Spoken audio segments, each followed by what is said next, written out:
அனைவருக்கும் வணக்கம். இன்று நாம் 6ஆம் வகுப்பு 2ஆம் பருவம் இயல் 3 வளரும் வணிகம் எனும் பாடத்தை தான் நம்ம பார்க்க போகிறோம். வாங்க பார்த்துடலாம். அதுக்கு முன்னாடி 6ஆம் வகுப்பில் முதல் பருவம் முடிச்சிட்டோம். இப்போ 2ஆம் பருவம் போயிட்டுருக்கு. பார்க்காதவங்க நம்ம சேனலுடைய பிளேலிஸ்ட்டில் இருக்குது, பார்த்து பயன்பெறுங்க. மற்றவர்களும் பார்த்து பயன்பெற வேண்டும் என்று நினைத்தீர்களானால் அவர்களுக்கும் இதை பகிரவும். வாங்க பாடத்துக்குள்ளே போயிடலாம். வணிகம் என்றால் என்ன தெரியுங்களா? ஒரு பொருளை பிறரிடம் இருந்து வாங்குவதும் பிறருக்கு விற்பதும் வணிகம் ஆகும். ஆமாம், ஒரு பொருளை பிறர்கிட்ட இருந்து வாங்குறது பிறருக்கு விற்பதும் தான் வணிகம். பொருள்களை விற்பவரை என்ன சொல்கிறோம்? வணிகர். பொருள்களை வாங்குபவங்கள நுகர்வோர். விற்பவரை வணிகர்னு சொல்கிறோம், வாங்குபவரை நுகர்வோர்னு சொல்கிறோம். பண்டமாற்று வணிகம். அந்த காலத்துலலாம் பண்டமாற்று வணிக முறை தான் இருந்துச்சு. பண்டமாற்று முறை வணிகம்னா தெரியுங்களா? நம்மக்கிட்ட கூடுதலாக இருக்கும் பொருளை கொடுத்து நமக்கு தேவையான பொருளை பெற்றுக்கொள்வது தான் பண்டமாற்று வணிகம். அதாவது நெல்லை கொடுத்து அதற்கு பதிலாக எதை பெற்றாங்க? உப்பை பெற்றாங்க. நெல்லை கொடுத்து அதுக்கு பதிலாக உப்பை வாங்கினாங்க. இதற்கு ஒரு பாடலே இருக்குது பாருங்க. தன்னாடு விளைந்த வெண்ணெல் தந்து பிற நாட்டு உப்பின் கொள்ளை சாற்றி உமனர் போகலும். நற்றினையில் அழகாக பாடல் வரி கொடுத்துருக்காங்க. என்ன கொடுத்துருக்காங்க? தன்னாடு விளைந்த வெண்ணெல் தந்து பிற நாட்டு உப்பின் கொள்ளை சாற்றி உமனர் போகலும். எப்படி ஞாபகம் வச்சுக்கிறது இந்த பாடலை ஈஸியாக? வெண்ணெல், நெல் நல்ல திணை இல்லையா? அப்போ நற்றிணை அப்படின்னு ஞாபகம் வச்சுக்கோங்க. அடுத்து பாருங்கள், ஆட்டுப்பாலை கொடுத்து அதற்கு பதிலாக என்ன பண்ணுறாங்க? தானியங்களை வாங்கியிருக்காங்க. இந்த பால் பாருங்கள். அடுத்தது ஒரு பாடல் ஒன்று இருக்குது. பாலோடு வந்து கூழோடு பெயரும். குறுந்தொகை சொல்லுது. பாலோடு வந்து கூழோடு பெயரும் குறுந்தொகை. இதை எப்படி எளிமையாக ஞாபகம் வச்சுக்கிறது? கூழுக்கு குருமா நல்லா இருக்கும். பொன்னோடு வந்து கரியோடு பெயரும். அகநானூறு. பொன்னோடு வந்து கரியோடு பெயரும் அகநானூறு. இதை எப்படி ஞாபகம் வச்சுக்கிறது? பொண்ணு நினச்சி எடுத்து வந்தால் கரியாக இருக்குது, அப்போ என்ன ஆகிடும்? அகம் வாடிடும். பொண்ணோடு வந்து ஐயோ பொண்ணு எடுத்துன்னு வந்தால் கரியோடு போயிடுச்சே, அகநானூறுன்னு ஞாபகம் வச்சுக்கோங்க. எளிமையாக இருக்கும். வாங்க அடுத்தது நம்ம பார்க்கலாம். இந்த மாதிரி நெல்லை கொடுத்து அதற்கு பதிலாக உப்பை வாங்கியது, ஆட்டின் பாலை கொடுத்து அதற்கு பதிலாக தானியத்தை பெற்றதெல்லாம் சங்க இலக்கியங்கள்லேயே இந்த செய்திகள் இருக்குது. இந்த செய்திகள் காணப்படுது. அடுத்தது வணிகத்தின் வகைகள். வணிகத்தை தரைவழி வணிகம், நீர்வழி வணிகம் அப்படின்னு பிரிக்கலாம். தரை வழியாக பொருள்களை கொண்டு செல்ல அந்த காலத்தில் எந்தெந்த விலங்குகள் பயன்படுத்தப்பட்டது தெரியுங்களா? எருது, கழுதை, குதிரை போன்ற விலங்குகளும் வண்டிகளும் பயன்படுத்தப்பட்டுச்சு.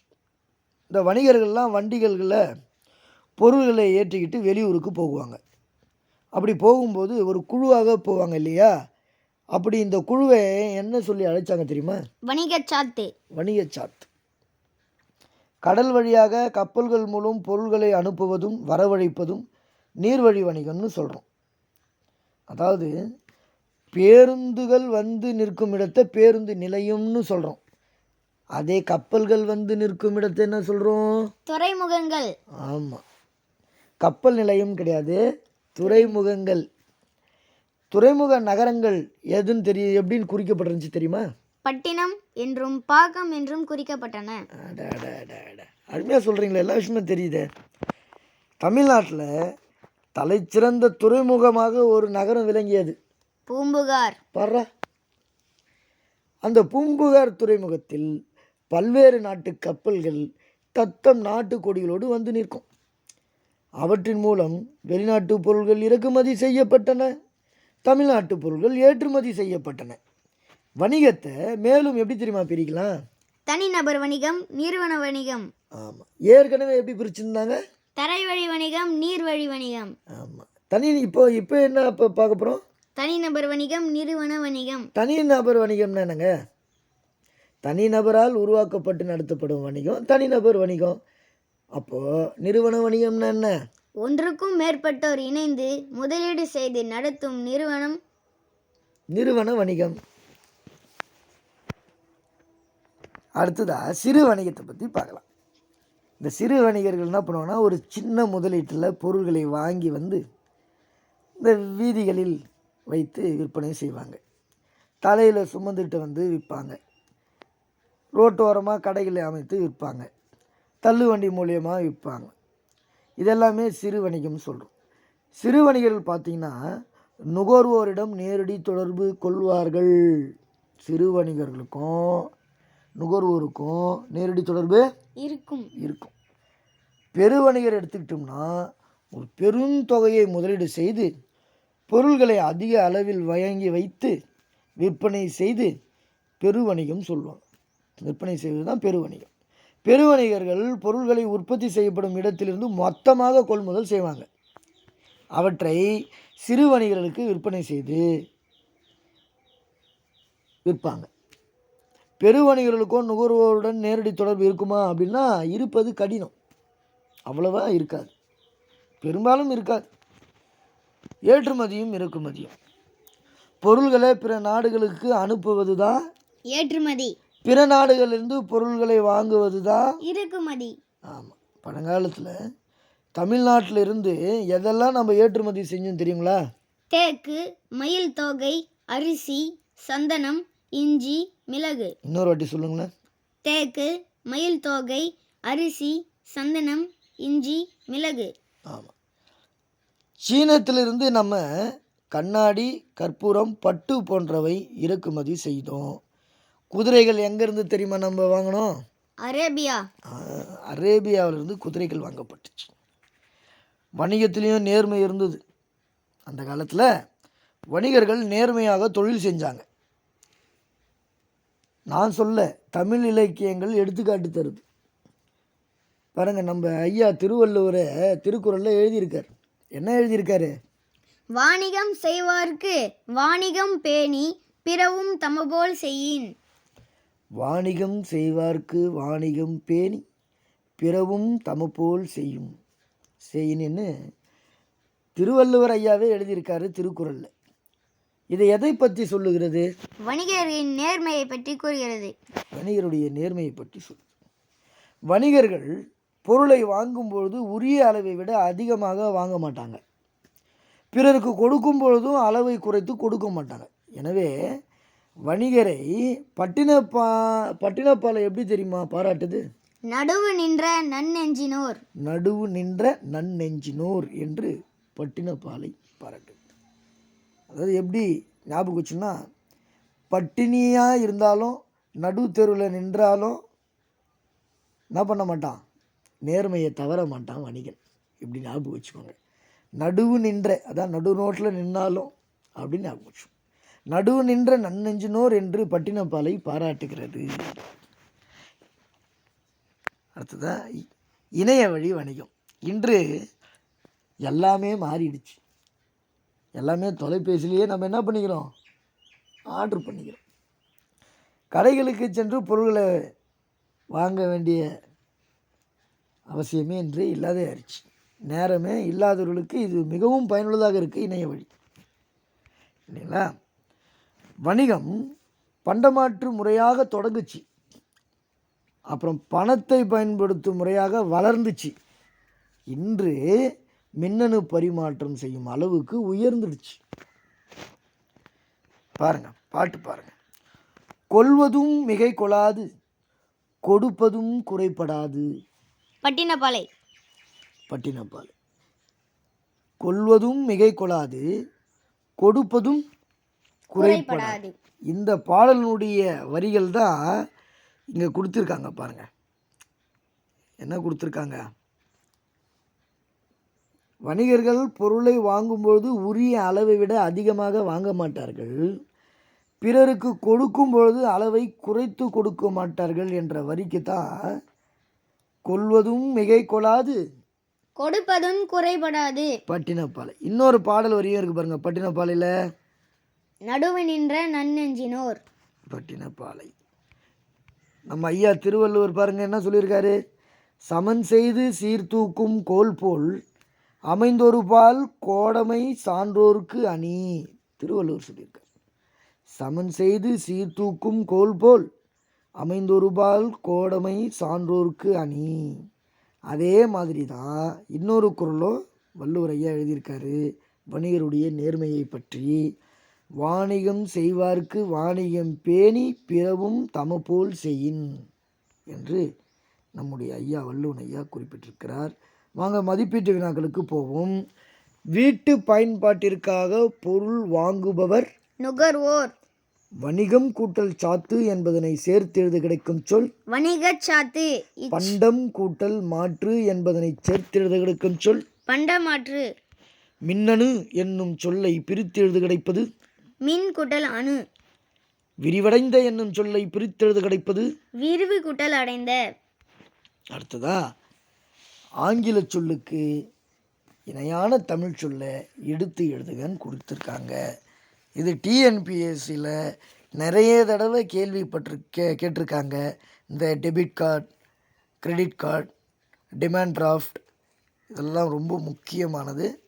ஆகையினால் நன்றாக பார்த்து தெரிந்து கொள்ளுங்கள். வாங்க பார்ப்போம். கரன்சி நோட் பணத்தாள். பேங்க் வங்கி. செக் காசோலை. டிமாண்ட் டிராஃப்ட் என்னும் ஆங்கில சொல்லுக்கு இணையான தமிழ்ச்சொல் வரைவோலை.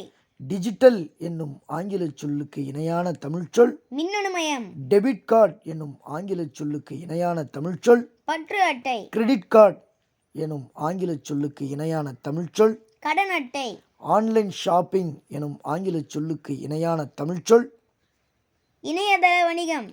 இ காமர்ஸ் எனும் ஆங்கில சொல்லுக்கு இணையான தமிழ்ச்சொல் மின்னணு வணிகம். மீண்டும் ஒரு முறை. கரன்சி நோட் பணத்தாள். பேங்க் வங்கி. செக் காசோலை. டிமாண்ட் டிராஃப்ட் வரைவோலை. டிஜிட்டல் மின்னணுமயம். டெபிட் கார்டு பற்று அட்டை. கிரெடிட் கார்டு கடன் அட்டை. ஆன்லைன் ஷாப்பிங் இணையதள வணிகம். E commerce. மின்னணு வணிகம். குட். அடுத்ததா உழைப்பே மூலதனம், அதை பற்றி நம்ம பார்க்க போகிறோம். அதாவது பாடுபட்டு தேடிய பணத்தை புதைத்து வைக்காதீர் என்பது யாருடைய அறிவுரை? ஔவையாரின் அறிவுரை. ஔவையாருடைய அறிவுரை.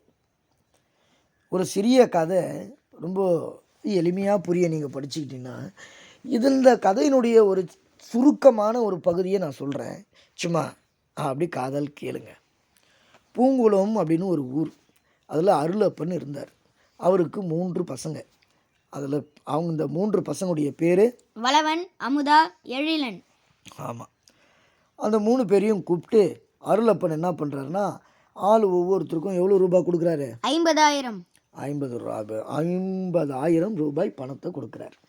கொடுத்துட்டு இந்த பசங்க என்ன பண்ணுது, இதை வச்சு யார் என்ன பண்ணுறீங்கன்னு பார்க்குறாரு. அதில் இந்த வளவன் பாருங்கள், உழவு தொழிலில் ஆர்வம் கொண்டவர். அதனால் அவரை, பாகல், வெண்டை, கத்தரி முதலிய காய்கள் எல்லாமே தோட்டப்பயிர்களை வச்சு அவன் வேலை செய்கிறான், பயிரிடுறான். பாருங்கள், கத்திரி இல்லை கத்தரி ரொம்ப முக்கியம். இது கூட கேட்டுருவாங்க, தமிழ் சொல் சரியான இது அப்படின்னு கேட்டுருவாங்க. பாருங்க, நம்ம கத்திரிக்காய்ன்னு படிச்சிருப்போம். அது கத்திரிக்காய் இல்லை கத்தரிக்காய். சரிங்களா? பாருங்கள், அவரைக்கு பாருங்கள் எந்த ரைன்னு. அவரை பெரிய ரை போட்டிங்கன்னா இன்னொருத்தரை கூப்பிட்ற மாதிரி ஆகிடும். அவரை அடைங்க அப்படின்ற மாதிரி. அப்படியா? தப்ப சிறிய ரை தான் வரணும் அவரைக்கும். பார்த்துக்கோங்க. சரியா? கரெக்டாக இருக்கிறார் தம்பி. பாருங்கள், அவரை, பாகல், வெண்டை, கத்தரி இதெல்லாம் போட்டு அவர் வியாபாரம் செய்கிறார். அமுதாவிற்கு ஆடு மாடுகள் வளர்ப்பது ரொம்ப விருப்பம். அதனால் என்ன பண்ணுறாங்க, அவங்க ஆடு மாடெல்லாம் வாங்கி பால் கறந்து பண்ணையை வச்சு அவங்க பலன் பெறுகிறார்கள். நம்ம தம்பி இருக்கிறாரு பாருங்க, எழிலன். அவர் தந்தை கொடுத்த பணத்தை பத்திரமா வச்சு அப்பா கொடுத்தா நம்மளை அதிகமாக பாராட்டுவார்னு இந்த பழைய புத்தகத்தில் பார்த்தீங்கன்னா மண்ணுக்குள்ளே புதைச்சி வச்சுருப்பார். புதிய புத்தகத்தில் என்ன பண்ணுறான்னா, அருகில் உள்ள வங்கிக்கு சென்று பாதுகாப்பு பெட்டகம் ஒன்றை வாங்கி வாடகைக்கு எடுத்து அதில் வச்சு பூட்டுறாரு. அதில் அப்பா வந்த உடனே அடடா பசங்களெல்லாம் கூப்பிட்டு என்ன பண்ணுறீங்கன்னு கேட்டதுக்கு அப்போ எல்லாம் நடந்ததை சொல்கிறாங்க. அதுக்கு தந்தை கூப்பிட்டு சொல்கிறார் எல்லாரையும், இந்த சின்ன பையனை பாரு அருமையாக இருக்கிறார் தம்பி, என்ன பண்ணி வச்சுருக்கிறாரு. அதுக்கு பணம் என்பது வங்கி காப்பறையில் வைத்து பாதுகாக்க வேண்டிய பொருள் கிடையாது. அதை பயன்படுத்தி தொழில் செய்து முன்னேறுவது தான் இளம் வயதும் ஆற்றலும் உடையோர் செயல் அப்படிங்கிறாரு அப்பா. இந்த கதையை நல்லா படித்து பாருங்கள், ஓரளவு புரிஞ்சிருக்கும்னு நினைக்கிறேன். பிழைகள் ஏதாவது இருந்தால் மன்னிக்கவும், கமெண்ட் பண்ணுங்கள். நன்றி, வணக்கம். அடுத்ததான் நம்ம இலக்கணத்தை பற்றி பார்ப்போம். சுற்றெழுத்துக்கள், வினா எழுத்துக்களை பற்றி அடுத்த வகுப்பில் பார்ப்போம். நன்றி, வணக்கம். இந்த வீடியோ பிடிச்சிருந்தா லைக் பண்ணுங்கள், ஷேர் பண்ணுங்கள், கமெண்ட் பண்ணுங்கள், சப்ஸ்கிரைப் பண்ணுங்கள், பெல் ஐகானை கிளிக் பண்ணுங்கள்.